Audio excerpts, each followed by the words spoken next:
नमस्कार, मी पंजाब डक. सगळ्यात महत्वाचं काय झालं की आता मराठवाडा, पश्चिम महाराष्ट्र आणि उत्तर महाराष्ट्र आता काय झालं की म्हणजे ह्या 2 दिवसापासून मराठवाड्यात तर पावसाने इतका धुमाकूळ घातलाय. मग मराठवाड्यात काय परिस्थिती राहणार तर तुम्हाला सांगू इच्छितो. हे परतीचा पाऊस आहे. मी म्हटलं होतं ना, परतीचा पाऊस काय होतो, जे भाग सुटला ना तिथं झोडपून काढतो. मग कोणता भाग सुटलेला होता? अहिल्यानगर सुटलेला होता, बीड जिल्ह्यातला काही भाग सुटलेला होता, कडाशीचा काही भाग सुटलेला होता. तर त्या भागाला आज देखील खूप पावसानं झोडपिलंय.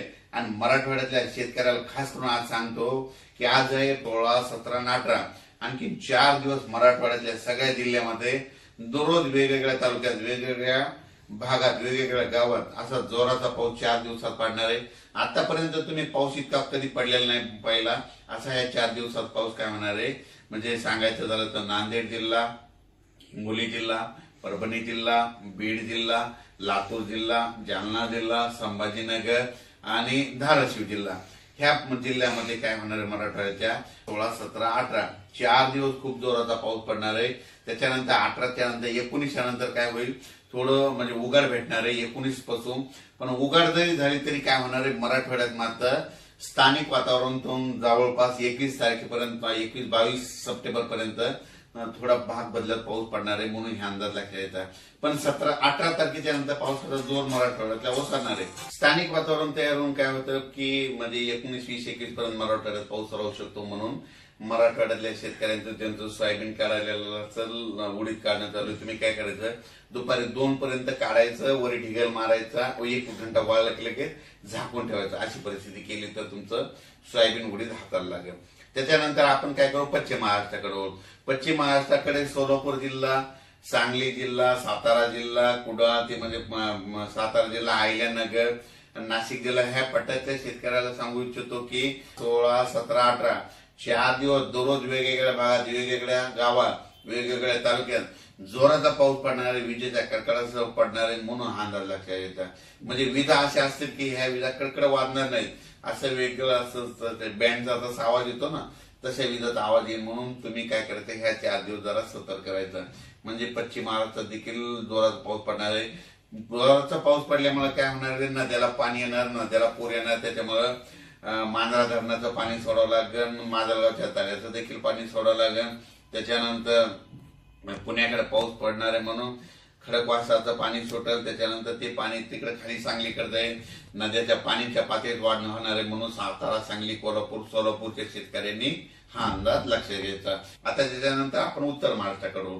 उत्तर महाराष्ट्रातल्या शेतकऱ्याला सांगू इच्छितो की नाशिक जिल्हा, इगतपुरी, त्याच्यानंतर नंदुरबार, धुळे, जळगाव, तुमच्याकडे म्हणजे उद्यापासून 16, 17, 18 म्हणजे 16, 17, 18 आज देखील. आणि हा परतीचा पाऊस आहे.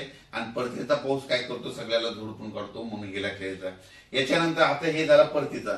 मग याच्यानंतर परत शेतकऱ्याला माझी विनंती आहे की तुम्ही काय करा, 18च्या नंतर काय भागात थोडं उघड भेटणार आहे. पण त्याच्यानंतर काय होणार आहे, 24 तारखेच्या नंतर म्हणजे 25, 26, 27 तारखेच्या दरम्यान परत राज्यात पावसाचं वातावरण तयार होणार आहे. म्हणून हे देखील अंदाज लक्षात येतात. 18 ते 23च्या दरम्यान सगळ्यात जास्त चांगलं सूर्यदर्शन काय होईल, विदर्भात भेटणार आहे. म्हणजे विदर्भात, पूर्व विदर्भ, पश्चिम 6 ते 11 जिल्ह्यामध्ये जरा चांगलं सूर्यदर्शन होईल.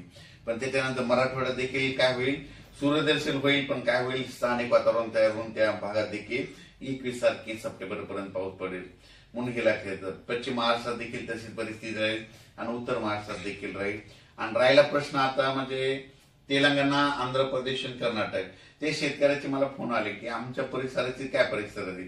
तर तेलंगणा, आंध्र प्रदेश आणि कर्नाटकचे जे जितके तालुके, त्या शेतकऱ्याला सांगू इच्छितो की तुमच्याकडे देखील म्हणजे 18 पर्यंत चांगला जोराचा पाऊस पडणार आहे. काही ठिकाणी मुसळधार पडणार आहे, कुठं अति मुसळधार पडणार आहे.